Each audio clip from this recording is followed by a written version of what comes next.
Olá, peregrinos da jornada, Deus abençoe vocês e vamos continuar o nosso estudo da primeira carta do apóstolo João, o apóstolo do amor. Hoje vamos ler o capítulo 2. Vamos orar?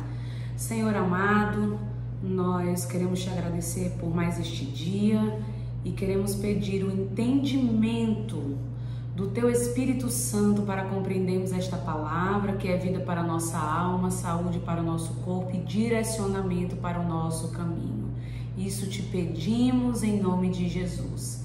Amém. Só para deixar registrado, estamos num ambiente diferente, estamos na cidade de Lago da Pedra, na casa da irmã Raimundinha, que nos cedeu esse espaço para gravarmos o nosso devocional. Abra a sua Bíblia, 1 João capítulo 2, e já vamos iniciar a leitura porque o capítulo é longo, queremos ler todos os versículos com vocês e fazer alguns comentários, porque na verdade os comentários é só porque a gente quer fazer mesmo, porque o texto ele já é muito claro e são direcionamentos fáceis, ensinamentos muito fáceis de compreender. Versículo 1. Meus filhinhos, estas coisas vos escrevo para que não pequeis. E se alguém pecar, temos um advogado para com o Pai, Jesus Cristo, o justo. Quando a gente lê esse versículo primeiro, se você é um leitor atento da palavra de Deus, você pode achar que houve já aqui uma contradição. Como assim, irmão Fernando? Eu vou ler com vocês o versículo 8 do capítulo 1, ou seja, um versículo bem pertinho do versículo 1, capítulo 2, em que João vai dizer assim, se dissermos que não temos pecado, enganamo-nos a nós mesmos e não há verdade em nós. No versículo 8 do capítulo 1, João está dizendo que nós temos pecado, correto? Corretíssimo. E já no capítulo 2 do primeiro versículo ele diz assim, meus filhinhos, escrevo essas coisas para que não pequeis. E aí, José, como é que ele diz que nós, se dissermos que não temos pecado, estamos mentindo? Ou seja, ele está dizendo que nós temos pecado dentro de nós. É em consonância com o que o apóstolo Paulo ensina. Todos pecaram e destituídos estão da glória de Deus. Romanos 3:23. E aí no primeiro versículo do capítulo 2 ele diz que está escrevendo estas cartas para que nós não pequemos. Não é contradição. Vamos entender aqui. Quando João fala que se dissermos que não temos pecado, enganamos-nos a nós mesmos, João está dizendo aqui que nós temos pecado como natureza pecaminosa. O pecado ainda mora dentro de nós. Paulo vai falar isso lá em Gálatas 5, quando diz que o Espírito e a carne, eles batalham dentro de nós. Quando aceitamos a Cristo, a nossa natureza pecaminosa, a nossa natureza adâmica ainda está aqui dentro, mas nós temos uma segunda natureza, que é a natureza de Cristo.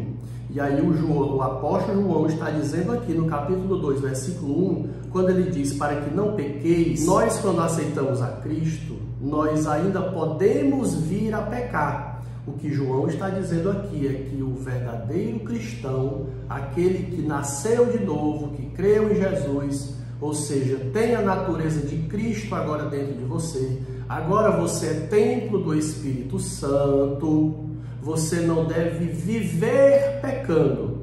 O que o apóstolo João está dizendo aqui é que nós não devemos ser dominados mais pela lei do pecado. Paulo vai explicar isso bem direitinho em Romanos 6, em Romanos 7 e em Romanos 8. Romanos 8 é o homem dominado pela lei do Espírito. E Romanos 7 é o homem dominado pela lei do pecado. Então, não há contradição. O cristão pode vir a falhar, pode vir a tropeçar? Pode, porque ainda há uma natureza pecaminosa, adâmica dentro dele. Ele não deve viver pecando. É porque tem gente que peca, que mente, que adultera, que é desonesto nos negócios, é como esporte, é estilo de vida. Aí isso comprova que não há de fato o Espírito de Deus nele, transformando seus pensamentos e os seus comportamentos. E é lindo, porque ele vai dizer: se pecarmos, se falharmos, nós temos um advogado. Tá aqui, é a continuação do versículo, né? Meu advogado é o meu Senhor, e ele é um advogado fiel, justo e cheio de misericórdia. E aqui entra um entendimento muito importante de que o único intercessor, o único que pode nos defender junto ao Pai é Ele próprio, Jesus. As pessoas vivem tentando encontrar outros intercessores, mas só há um que pode interceder junto ao Pai por nós, que é Jesus Cristo, que derramou o seu sangue. Não há outro intercessor. Ele foi quem morreu e pagou o preço, o resgate pela nossa vida. Porque não esqueça, aqui nós estamos no tribunal de Deus. Como Deus é santo, perfeito, justo, então no tribunal de Deus, o advogado também deve ser santo, justo, perfeito. E quem é o único que é santo, justo e perfeito é Jesus. Por isso, como disse a Késia, só Jesus cumpre todos os requisitos para ser o nosso advogado, para ser o nosso paracleto. Aqui o termo original é paracleto, é aquele que vai te defender quando você for réu, quando você estiver sentado no banco dos réus para ser julgado pelo seu erro. Eu sempre trago esse ensino. Jesus não veio para nos livrar do diabo, porque o diabo não tem nada, o diabo também foi condenado. Ele veio nos livrar da justiça de Deus, que exigia que o pecado, o nosso pecado, fosse tratado com a morte, fosse punido com a morte eterna, que significa na separação eterna do homem em relação a Deus. Então Jesus veio para pagar esse preço, esse sacrifício e nos livrar da justiça de Deus. Por isso também ele é o nosso sumo sacerdote. Então vamos agora para o versículo 2. E ele é a propiciação pelos nossos pecados, ou seja, é a oferta. Ele é o sacrifício que foi feito pelos nossos pecados. E não pelos nossos apenas, mas também pelos pecados de todo o mundo. Ou seja, só será condenado quem rejeitar o Filho de Deus, porque ele morreu por todos. Por isso, como é que está lá escrito João 3,16? Deus amou o mundo de tal maneira que deu seu Filho para quê? Para que alguns fossem salvos? De forma alguma, para que todo aquele que nele crê não pereça, mas tenha vida eterna. Versículo 3. E nisto sabemos que o conhecemos, se guardarmos os seus mandamentos. É autoexplicativo. João está falando: eu só provo que conheço a Deus, não porque eu falo que conheço a Deus, não porque eu sou membro de uma igreja em que tem o nome de Deus na placa, não porque eu tenho um cartão de membro de uma igreja que tem o nome de Deus na placa. Eu provo que conheço a Deus quando eu guardo os mandamentos de Deus. A obediência é a prova de que verdadeiramente somos discípulos de Cristo. E muito interessante você falar isso, ou seja, nós cremos em Jesus pela fé, o Espírito Santo começa a habitar em nós e aí nós produzimos uma obediência justa e piedosa. Porque precisa obedecer, porque não basta apenas crer, porque até os demônios creem que estremecem. Eu sempre digo, tem demônio mais crente do que muitos que se dizem filhos de Deus, do que muitos evangélicos. Tem sim. A questão aqui é obedecer. Versículo 4. Aquele que diz, eu conheço e não guarda os seus mandamentos é mentiroso e nele não está a verdade. Terrível. Ou seja, Se é mentiroso, é filho do pai da mentira. Quem é o pai da mentira? O diabo. João 8:44, versículo 5. Você vai ver, queridos, que ele vai usar de muita repetição. Aqui João vai falar uma ideia, ele vai repetir e a gente vai aqui apenas ficar aqui absorvendo os mandamentos. Versículo 5, mas qualquer que guarda a sua palavra, o amor de Deus está nele verdadeiramente aperfeiçoado. Nisto conhecemos que estamos nele. Aquele que diz que está nele, deve ele mesmo andar da maneira como ele andou. É o mesmo ensino de Paulo: sede imitadores de Deus como filhos amados. É preciso haver uma mudança na forma de falar, na forma de se portar, na forma de reagir. Então, é preciso haver uma coerência entre o que você professa e o seu comportamento. E aqui fica a reflexão. Como tem sido as nossas reações? Como tem sido o nosso comportamento? Não apenas diante de Deus, mas especialmente com o nosso irmão. Porque você ser crente só no seu quarto orando, nessa comunhão vertical, é fácil. Agora, no dia a dia, como você tem se comportado? Tem imitado Jesus? É algo que nós precisamos pedir para que o Espírito Santo traga ao nosso entendimento, porque às vezes a gente acha que é muito crente, mas quando a gente se expõe à palavra, nós vamos vendo que ainda falta muito para sermos parecidos com Jesus. O nosso sarrafo, o nosso nível de comparação é Cristo. Quando nós nos comparamos com o nosso irmão, com alguém que é atribulado, com o nosso amigo ímpio do trabalho, aí a gente é crente até o tutano, mas a nossa comparação não é com o nosso irmão, nem com muito menos com o ímpio, mas é com Jesus Cristo. E aí o nível dele é pesado, porque ele é perfeito e ele é santo. Vamos lá, versículo 7. Irmãos, não vos escrevo um mandamento novo, mas um mandamento antigo. Aí você pode conferir depois o que é que João está falando de mandamento antigo. É lá de Levítico capítulo 19, é lá de Malaquias capítulo 22. Qual é esse mandamento antigo? Que desde o princípio tivestes. Este mandamento antigo é a palavra que desde o princípio ouvistes. É amar a Deus acima de todas as coisas e amar ao próximo como a si mesmo. A base do Evangelho e a base destas cartas de João é o amor.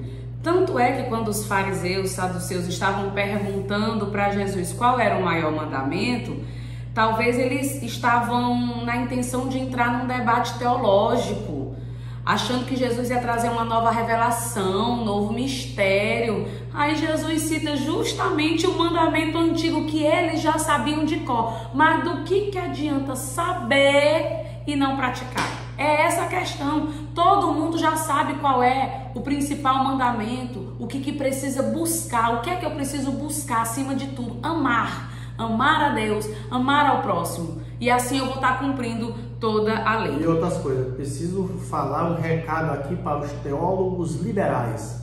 Você que está me ouvindo aí, que diz que a Bíblia precisa ser atualizada. Aqui o termo é antigo, porque é lá do princípio. Aqui o termo não é ultrapassado. Aqui o termo não é obsoleto.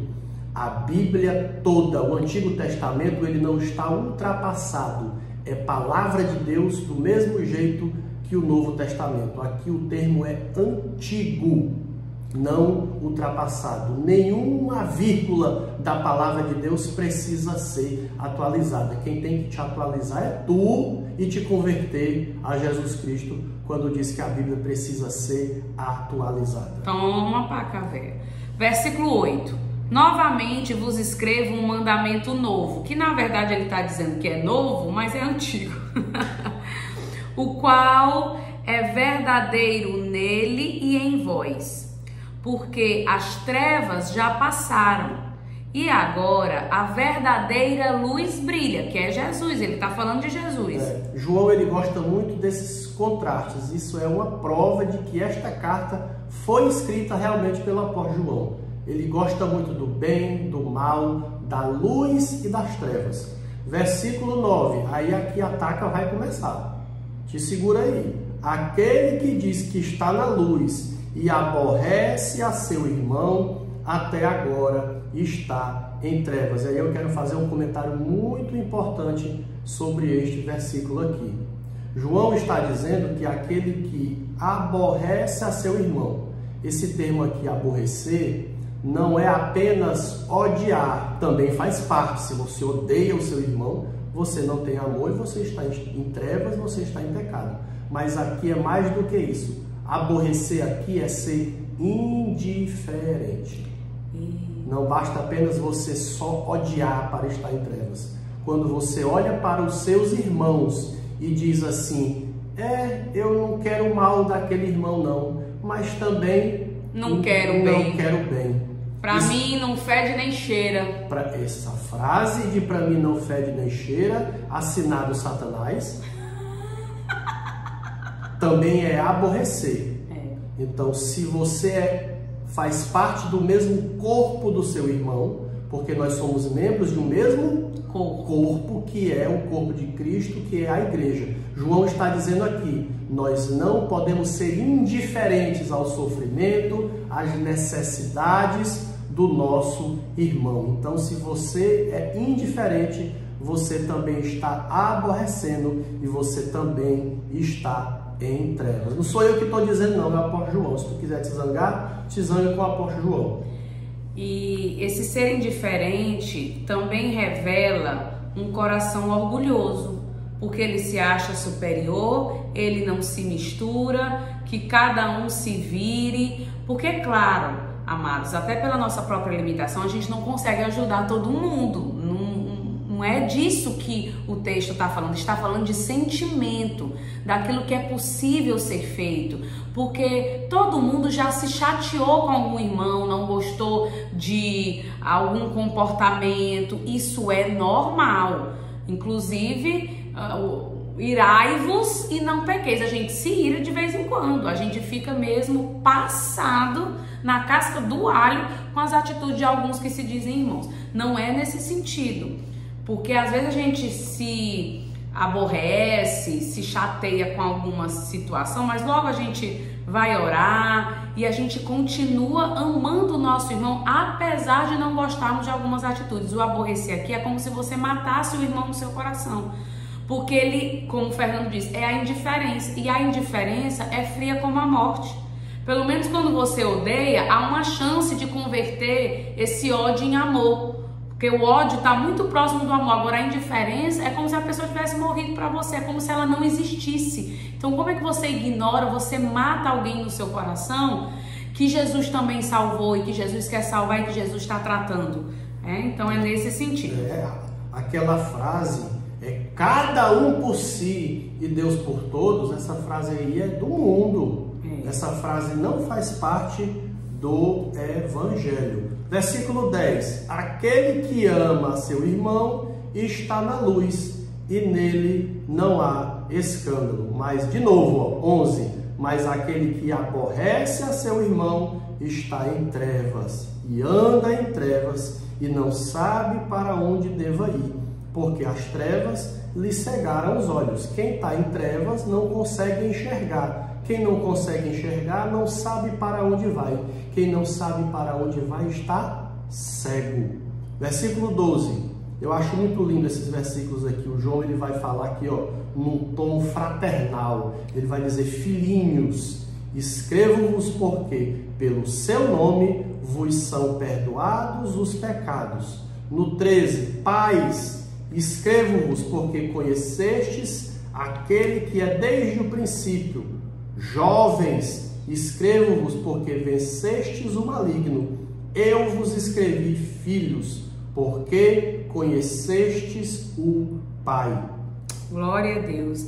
Então ele está dizendo, pelo nome de Jesus nós somos salvos. Então nós temos o Espírito Santo de Deus, nós temos o nome de Jesus que nos conduz em novidade de vida. O nosso comportamento, os nossos sentimentos, eles vão sendo mudados pela palavra, pelo que Cristo fez, pelo que o Espírito Santo trabalha na nossa vida.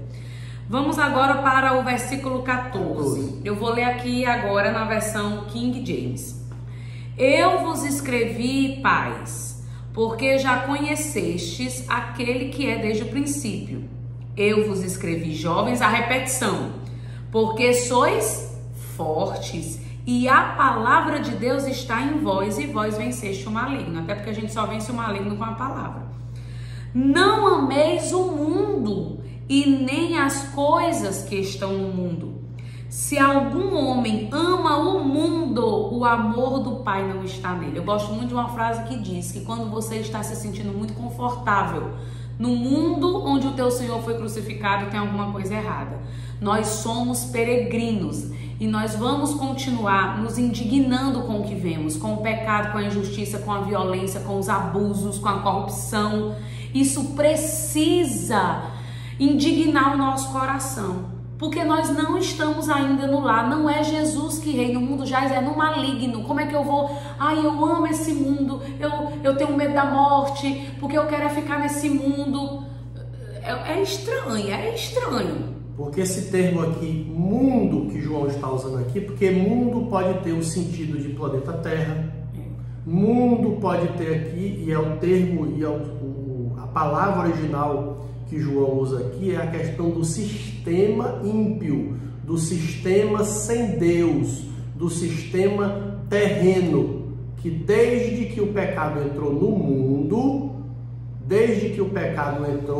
nós fomos vendidos a Satanás, e é por isso que a palavra diz que o Deus deste século, com D minúsculo, é Satanás, o príncipe deste mundo é Satanás. Então o mundo aqui é o sistema ímpio, que é o sistema que não agrada a Deus, é o sistema que não conhece a Deus, é o sistema que nega a Deus. Então, lá como Jesus disse lá em João capítulo 17, quando ele vai orar pelos discípulos, ele diz: Senhor, eles não são do mundo, eles são meus. Então, quem é de Deus não pode ser do mundo, porque o mundo é ímpio, o mundo não conhece o amor de Deus. Aí o versículo 16: porque tudo que há no mundo, concupiscência da carne, concupiscência dos olhos e a soberba da vida, não é do Pai, mas do mundo. E olha que coisa linda, há uma correspondência direta com esse versículo 16 do capítulo 2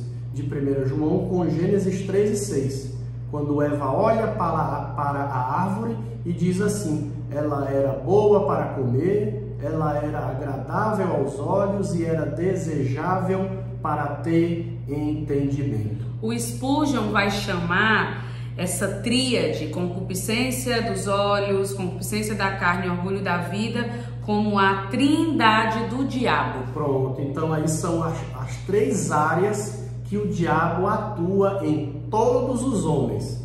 Tem uns que são mais fracos na hora de olhar, tem uns que são mais fracos na hora de experimentar, e tem uns que é a soberba. É o ser. Tem uns que é a vaidade, né, meu bem? A gente sempre gosta de falar dos pecados sexuais, dos pecados imorais, da pornografia, mas a vaidade, a soberba, também é um pecado. Que te assemelha a Satanás. Misericórdia.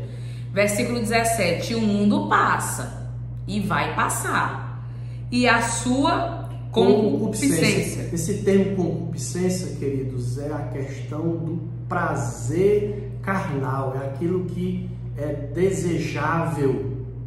É o desejo. É o desejo. Mas aquele que faz a vontade de Deus permanece para sempre, porque está lavado e remido no sangue de Jesus, está guardado em Jesus, e por isso que nós vamos permanecer para sempre. Porque nós temos vida eterna.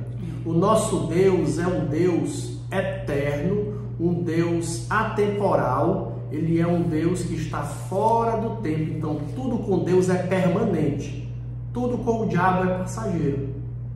Por isso que a nossa esperança é a vida eterna. Então Deus odeia as coisas temporais, as coisas passageiras. Deus ama as coisas que são duradouras, eternas. Por exemplo, o diabo foi que inventou esse negócio de ficar, de sexo casual.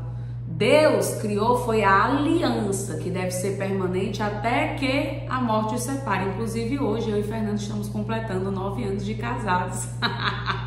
Bodas de cerâmica, é aquele material que é, ao mesmo tempo que ele é frágil, porque se ele cair ele quebra, mas ele é resistente. Então eu louvo a Deus que até agora o Senhor tem nos ajudado e nós estamos aqui nos trancos e nos barrancos. Até gaguejou. Pois é, a gente está aqui tentando, mas com Jesus no centro desse casamento.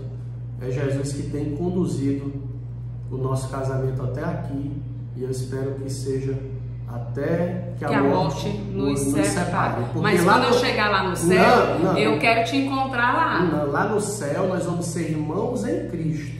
Quer dizer que tu não quer me encontrar lá no céu, não? Não. Olha, Fernando, se eu chegar lá no céu e tu não der bola pra mim, eu quero te encontrar lá no céu. Não, mas a Bíblia diz que até que a morte os separe, a gente vai morrer e vai para lá. Aí pronto, lá não tem casamento, lá não tem nada. Você não vai precisar ficar ali atrás de mim. O céu é grande. Isso é um meme que a gente viu. Engraçado que só. Vamos lá. Opa, agora esta seção aqui, ó, não sei se tem aqui, ó, na King James da Kézia, a epígrafe, o anticristo. E aqui na minha é os anticristos. É uma seção muito interessante que João já nesta época aqui já começa a falar da figura do anticristo. Versículo 18. Filhinhos, é a última hora. Amados, quando os discípulos, os autores da palavra dizem que é a última hora, é porque é a era da igreja.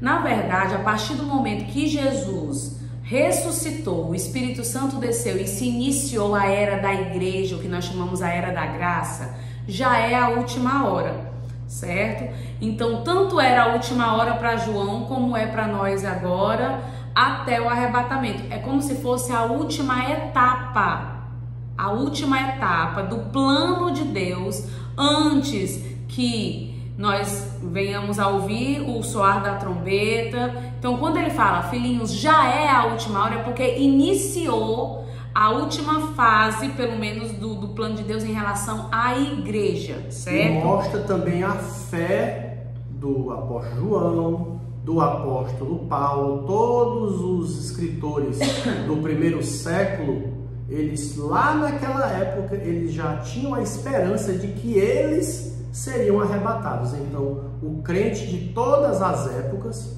participante da igreja, do século I para cá, a esperança dele é que ele seja arrebatado na época dele, porque aí ele vai permanecer alerta, ele vai permanecer atento, ele vai permanecer vigilante, porque Jesus pode voltar no tempo dele. Eu estou esperando Jesus hoje. Isso.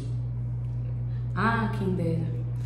Filhinhos, é a última hora. E como vós ouvistes que o anticristo há de vir, e mesmo agora já há muitos anticristos, na época de João, já havia hoje. Por isso sabemos que é a última hora. Eles saíram de nós, porque, não sei se você sabe, a maioria dos grandes hereges, daqueles que negam a palavra da verdade, vieram do meio daqueles que diziam crer em Jesus. São profundos conhecedores da Bíblia, eram teólogos, e aí se enveredaram pela sabedoria do próprio coração e acabaram se tornando tolos, né?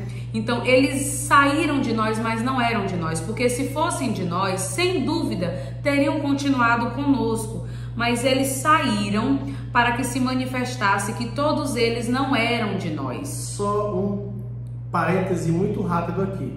Os nossos irmãos calvinistas usam esse versículo para dizer que, aqueles que se desviaram, aqueles que abandonaram a fé, é porque nunca foram.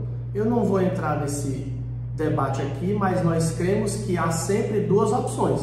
Se a pessoa fazia parte de uma comunidade de fé e não faz mais, duas opções.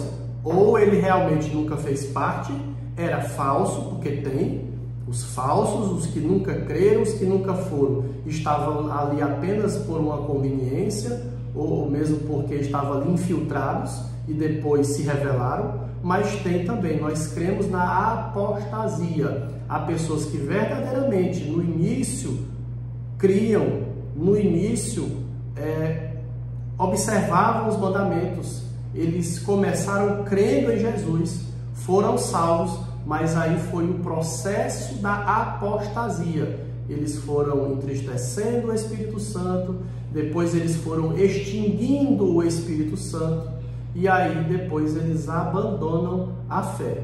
Então nós cremos na apostasia pessoal. E aqui está falando de uma forma específica também dos anticristos, daqueles que passam a ensinar um evangelho que não é o evangelho de Cristo, não é o evangelho genuíno. O próprio nome já diz, a etimologia. Anti é aquele que é contrário. Então o anticristo é aquele que é contrário a Cristo. E vós tendes a unção do Santo e sabeis todas as coisas. Está falando aqui de discernimento espiritual, do selo que é a presença do Espírito Santo, a mente de Cristo. Eu não vos escrevi julgando que não soubesseis a verdade. João está dizendo assim, não, eu não acho que vocês são pessoas que precisam conhecer a verdade. Vocês já conhecem a verdade, mas porque a sabeis e porque nenhuma mentira advém da verdade. Quem é mentiroso, senão aquele que nega que Jesus é o Cristo? Aqui, João estava combatendo os falsos ensinos, os falsos pregadores, os falsos profetas. Isso. Falsidade já tem desde a fundação do mundo. Lembra que nós falamos no capítulo 1 que um dos propósitos de João ao escrever essa carta era combater uma heresia daquela época que dizia que Jesus não era Deus, que Jesus não era o Cristo. Que Jesus não era o Cristo e que Jesus não era Deus, porque se fosse Deus, ele nunca se submeteria à humilhação de estar encarnado num corpo humano, que era uma filosofia dos gregos. Eles achavam isso inadmissível, um Deus se submeter à humilhação de ficar limitado a um corpo humano. Porque eles diziam que o espírito era bom, mas que a carne era totalmente má. Então, ele diz aqui, quem é mentiroso senão aquele que nega que Jesus é o Cristo? Ele está combatendo os falsos ensinos aqui. Ele é anticristo, que nega o Pai e nega o Filho. Qualquer que nega o Filho, o mesmo não tem o Pai. Lembra? Todo mundo diz que quer conhecer a Deus, que ama a Deus, que crê em Deus. Todos os caminhos levam a Deus. Mas se negar o Filho, não entendeu nada. Eu já expliquei aqui que eu gosto muito de um ensino do C.S. Lewis, que ele diz que entende que todas as religiões do mundo receberam fragmentos da verdade. Fragmentos, mas só tem um que é a verdade plena, absoluta e que nos leva ao Pai, que é Jesus Cristo. Por isso que Jesus Cristo não é uma religião. E nós temos que ter muito cuidado com isso. Às vezes a gente briga, morre pela nossa denominação, pela religião. Não, mas Jesus está acima da religião. Porque a religião como instituição, ela pode cair em algum erro. Como instituição, não como o sentido de religação do homem em relação a Deus, que é o que significa a palavra religião. Religar, né? Reconectar, religar o homem a Deus. Mas no sentido de que Jesus é uma pessoa que está acima das filosofias humanas, filosofias teológicas.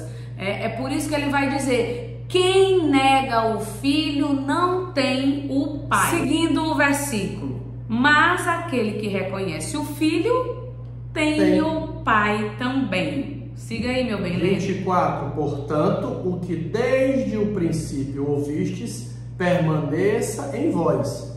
Se em vós permanecer o que desde o princípio ouvistes, também permanecereis no Filho e no Pai. 25. E esta é a promessa que ele nos fez, a vida eterna. Versículo 26. Estas coisas vos escrevi acerca dos que vos enganam. Uma grande arma de Satanás até hoje, que é o engano. E a unção que vós recebestes dele, fica em vós, e não tendes necessidade de que alguém vos ensine. Mas, como a sua unção vos ensina todas as coisas, e é verdadeira, e não é mentira, como ela vos ensinou, assim nele permanecereis. Ele está falando de unção, que é a própria presença do Espírito Santo, que Jesus diz que é o Espírito da verdade, que vos ensinará todas as coisas. Aquele sentimento que nós temos mesmo de que o Espírito testifica ao nosso Espírito o que é verdade e o que é mentira. Claro, sempre amparado na palavra de Deus, porque nós não somos guiados simplesmente pelo que sentimos, mas por aquilo que converge com a palavra revelada. 28, estamos terminando. E agora, filhinhos, permanecei nele. Em Cristo. Para que quando ele se manifestar, porque ele vai se manifestar, a promessa de que ele foi, mas de que ele vai voltar, glória se cumprirá, porque Deus ele é fiel em cumprir todas as suas promessas. Tu conhece alguma promessa que Deus fez e ele não cumpriu? Tu conhece? Só as condicionais que a pessoa que não vigiou. Porque há muitas promessas de Jesus se você permanecer, se você confiar. Aí quando a pessoa não confia e não permanece, ela está abrindo mão da promessa. Mas Jesus mesmo, ele não revoga nenhuma das suas promessas, principalmente essas que diz respeito à salvação e à vida eterna. Quando ele se manifestar, tenhamos confiança e não sejamos confundidos por ele na sua vinda. Aqui diz, não sejamos envergonhados, porque vai ser vergonha grande. Quando o Rei dos Reis aparecer e as pessoas... Ai, eu não sabia que tu era o Rei dos Reis, eu ouvi falar, mas eu não acredito. Oh, vergonha grande. Que nem aqueles filmes ou doramas que a gente assiste, que a pessoa fica humilhando aquela pessoa lá porque acha que não é ninguém, e depois quando descobre que é o chefe da empresa, que eita vergonha grande. Pois com Jesus vai ser muito pior. Versículo 29 e último. Se sabeis que ele é justo, sabeis que todo aquele que pratica a justiça é nascido dele. Mais uma vez falando do comportamento do fruto. O que é o fruto? É a expressão do caráter de Jesus em nós. Então todo aquele que manifesta o fruto revela em que está enraizado. Se na areia ou na rocha, se em Deus ou na própria carne. Então é importante sempre avaliarmos o nosso comportamento de acordo com, qual foi a palavra que você usou? Sarrafo, que é a Bíblia que Jesus estabelece. Então Deus abençoe a sua vida e amanhã nós seguimos na leitura de 1 João, já será o capítulo 3. Até lá! Deus abençoe!